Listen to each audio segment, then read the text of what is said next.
ہمارے چینل کے سننے اور دیکھنے والوں کو ہماری طرف سے السلام علیکم ورحمۃ اللہ وبرکاتہ۔ امید کرتا ہوں آپ سب خیریت سے ہوں گے۔ اللہ کریم آپ سب کو سلامت بکرامت رکھے۔ آج ہم ذکر کریں گے ایک ایسی صحابیہ خاتون کا کہ ان کے لیے آسمان سے ایک ڈول اترا جس کو پینے کے بعد انہیں زندگی بھر نہ پیاس لگی نہ بھوک۔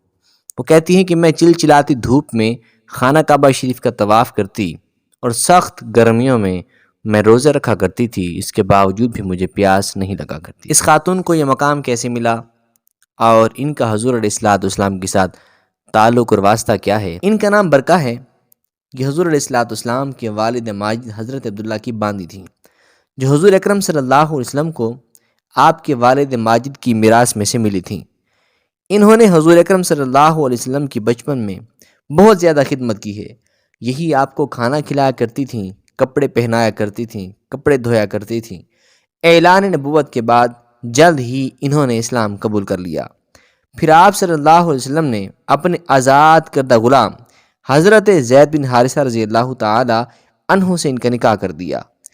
ان کے بطن سے حضرت اسامہ رضی اللہ تعالیٰ عنہ پیدا ہوئے، جن سے رسول اکرم صلی اللہ علیہ وسلم اس قدر محبت فرماتے تھے کہ عام طور پر صحابہ کرام حضرت اسامہ رضی اللہ تعالیٰ عنہ کو محبوب رسول کہا کرتے تھے۔ حضرت امیمہ رضی اللہ تعالیٰ عنہ فرماتی ہیں کہ جب میں مکہ مکرمہ سے ہجرت کر کے روانہ ہوئی تو میرا کھانا پانی راستے میں سب ختم ہو گیا، اور جب میں مقام روحا میں پہنچی تو پیاس کی شدت سے بے قرار ہو کر زمین پر لیٹ گئی۔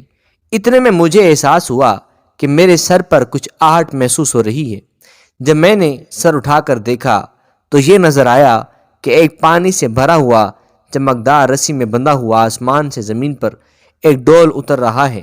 میں نے لپک کر اس ڈول کو پکڑ لیا اور خوب جی بھر کر پانی پی لیا۔ اس کے بعد میرا یہ حال ہے کہ مجھے کبھی پیاس نہیں لگی۔ میں سخت گرمی میں روزہ رکھتی ہوں اور روزے کی حالت میں شدید چلچلاتی ہوئی دھوپ میں کعبہ مکرمہ کا طواف کرتی ہوں تاکہ مجھے پیاس لگ جائے، لیکن اس کے باوجود مجھے کبھی پیاس نہیں لگتی۔ اللہ تبارک و تعالیٰ سے دعا ہے، اللہ تبارک و تعالیٰ حضرت ام ایمن رضی اللہ تعالیٰ عنہ اور آپ کے شوہر حضرت زید بن حارثہ رضی اللہ تعالیٰ عنہ اور آپ کے بیٹے اسامہ بن زید رضی اللہ تعالیٰ عنہ کی قبور انور پر رحمتوں کی برسات فرمائے اور انہیں جنت الفردوس میں عالی شان مقام عطا فرمائے۔ ملتے ہیں نئے ویڈیو کے ساتھ، تب تک کے لیے اللہ حافظ والسلام علیکم۔ آپ کا اپنا محمد مجتبیٰ۔